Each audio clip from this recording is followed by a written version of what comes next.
قرآن مجید کا 91واں سورہ، سورہ شمس۔ شروع نام سے اللہ کے جو بڑا مہربان نہایت رحم کرنے والا ہے۔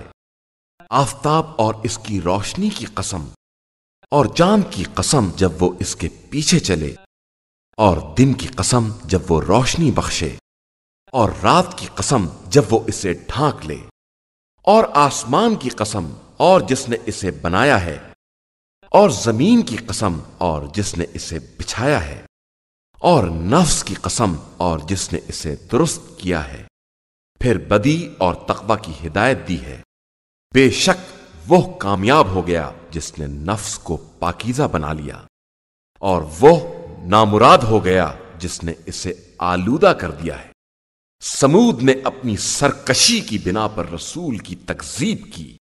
جب ان کا بدبخت اٹھ کھڑا ہوا تو خدا کے رسول نے کہا کہ خدا کی اونٹنی اور اس کی سیرابی کا خیال رکھنا، تو ان لوگوں نے اس کی تکذیب کی اور اس کی کونچیں کاٹ ڈالی، تو خدا نے ان کے گناہ کے سبب ان پر عذاب نازل کر دیا اور انہیں بالکل برابر کر دیا، اور اسے اس کے انجام کا کوئی خوف نہیں ہے۔